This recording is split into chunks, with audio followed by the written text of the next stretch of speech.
열왕기상 16장 29절에서 34절입니다.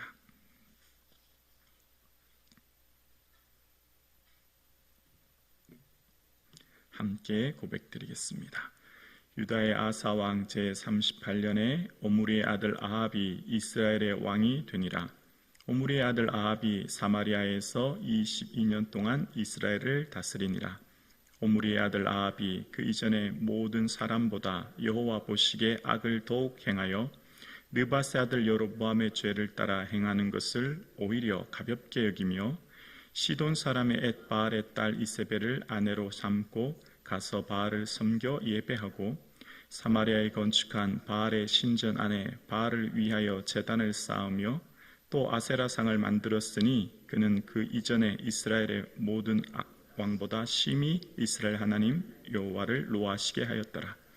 그 시대에 베델 사람 히엘이 여리고를 건축하였는데 그가 그 터를 쌓을 때에 맏아들 아비람을 잃었고 그 성문을 세울 때 막내 아들 수굽을 잃었으니 여호와께서 눈의 아들 여호수아를 통하여 하신 말씀과 같이 되었더라. 아멘. 예수님 더욱 사랑하는 저와 여러분 가정 되기를 주님의 이름으로 축복합니다. 아멘. 인생은 어떤 기준, 어떤 기록을 남길 것인가를 늘 생각해야 합니다. 우리 인생의 모든 삶의 기록은 하나님이 기억하시고 우리는 결국 하나님 앞에 서게 되기 때문입니다. 우리의 인생, 사람의 관심은 얼마나 오래 살 것인가에 관심이 있지만 하나님의 관심은 인생의 내용, 즉 그 사람이 무엇을 위해 살았느냐에 관심이 있는 것이죠. 우리가 지금 묵상하고 있는 11개의 왕들의 삶을 보면서 11개의 왕들에 대한 삶의 기록을 낱낱이 기록하신 하나님께서는 어떤 사람은 선의 기준을 세우고 어떤 사람은 악의 기준을 세우는 것을 보게 됩니다. 또한 그 사람들의, 그 왕들의 삶의 내용을 통해서 그 내용의 삶의 내용이 얼마나 오래, 얼마나 많이 보다 어떠한 삶의 내용으로 살았느냐에 하나님의 관심이 있는 것을 깨닫게 됩니다. 오늘은 아합 왕에 대한 이야기가 시작됩니다. 아합 왕은 22년 동안 통치했고요. 그 22년 동안 통치한 왕에 대한 분량이 오늘 열왕기상 16장 29절부터 이제 비로소 시작됩니다. 그리고 아합 왕에 대한 마지막 기록이 열왕기상 22장 40절까지 아합 왕에 대한 내용의 분량이 열왕기상 전체 중에 7장을 차지합니다. 22장 분량 중에 7장이라니 굉장히 많은 내용이죠. 또한 아합 왕에 대한 내용을 보면 그는 22년에 대한 기록이었고 첫 북이스라엘 왕인 여로보암, 나답, 바사, 엘라, 시므리, 그의 아버지 오므리까지 역사는 62년 7일입니다. 6명 성대 왕들에 대해 총합이 62년에 대한 역사가 단 5장으로만 끝납니다. 여로보암으로 시작한 열왕기상 12장 1절은 오늘 본문 바로 앞까지 열왕기상 16장 28절까지 5장으로 그치죠. 그에 반해 아합 왕에 대한 분량은 오늘부터 시작하여 열왕기상 마지막까지에 대해 기록하는 것으로 보아 아합은 매우 중요한 이스라엘의 왕의 역사를 차지했는데요. 그런데 안타깝게도 아합은 새로운 악의 기준을 세우는 왕이었습니다. 아합의 삶은 아버지 오므리를 따라서 살았던 것을 봅니다. 오므리는 그전 모든 사람보다 더욱 악하게 행했다라고 하는데요.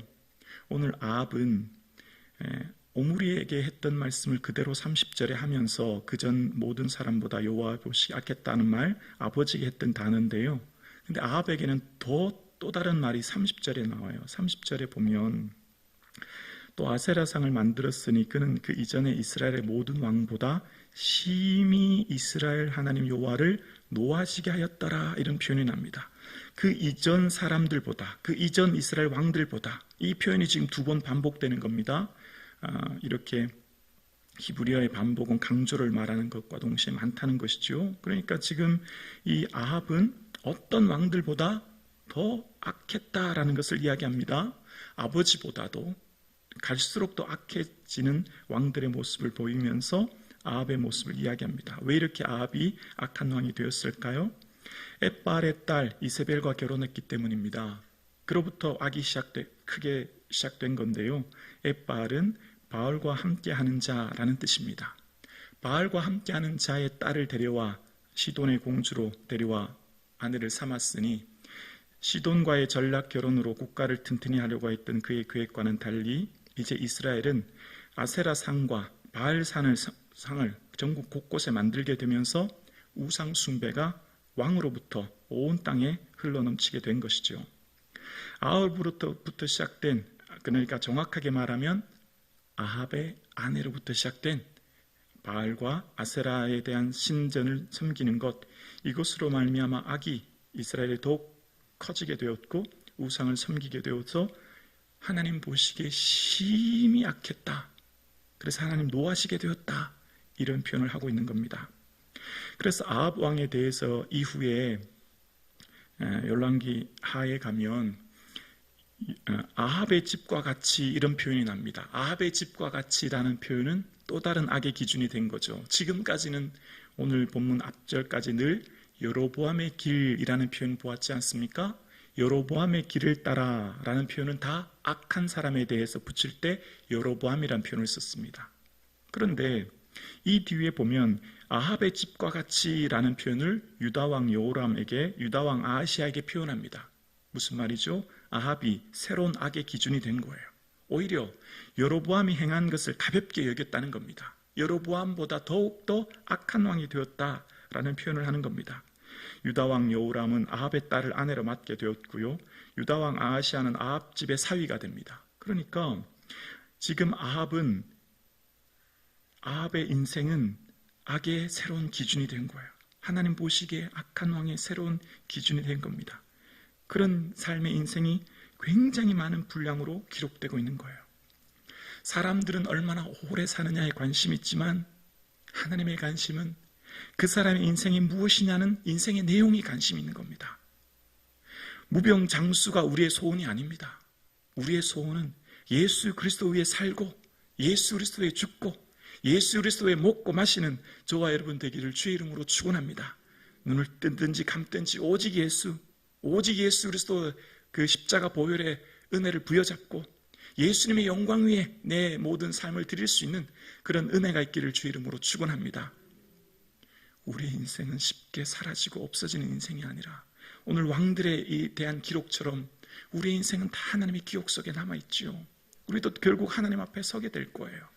하나님 앞에 서게 될 때 자랑할 것이 풍성한 저와 여러분 되기를 주의 이름으로 축원합니다. 하나님께서는 하나님의 말씀을 반드시 이루십니다. 그 말씀의 대상을 가리지 않아요. 그 말씀은 누구에게든지 적용될 뿐만 아니라 화와 복이 그 말씀이 선포된 하나님 말씀은 반드시 선포되고 이루어지는데 그 화와 복이 어떤 사람이든지 대상을 가리지 않습니다. 말씀에 순종하는 사람에게 주시는 은혜와 복이 있고요. 말씀을 순종하지 않은 사람에게 오는 저주와 화가 있는 거예요. 그게 오늘 본문을 이야기하고 있는 것이죠. 34절입니다.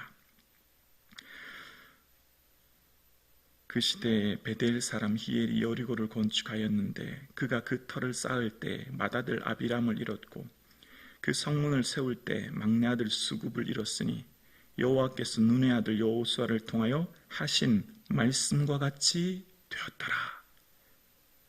그렇다면 여호수아를 통해 하신 말씀이 뭘까요? 여호수아를 통해 하신 말씀이 이루어졌다는 거예요. 여호수아를 통해 하신 말씀은 여호수아 6장 26절에 나옵니다. 여리고를 점령 후에 한 여호수아의 말이죠. 여호수아가 그때 맹세하게 하여 이르되 누구든지 일어나서 이 여리고 성을 건축하는 자는 여호와 앞에서 저주를 받을 것이라. 그 기초를 쌓을 때 그 맏아들을 잃을 것이요 그 문을 세울 때 그의 막내 아들을 잃으리라 하였더라. 여호수아의 말씀하신 것 같이 맏아들을 세울 때에 그리고 기초를 쌓으면 맏아들을, 그래서 아비람을 잃게 되었습니다. 문을 세울 때 막내 아들을, 그래서 수굽을 잃게 되었습니다. 여호수아의 한 말 그대로 이루어졌다는 것을 말씀하시는 거예요. 이 집안의 두 아들 잃은 것, 정말로 마음이 아프고 힘듭니다. 그러나 말씀은 대상을 가리지 않고 이루어진다는 것을 보여주는 겁니다. 화와 복은 그 말씀을 순종하는 자에게 반드시 이루어지는 것을 이야기하는 거예요. 베델 사람 히엘이 그 말씀을 기억했다면, 지금 두 아들 잃은 것, 책임 소재를 가리자면 누구 때문일까요? 아버지가 좀 말씀 안에 깨어 있었다면, 히엘 사람,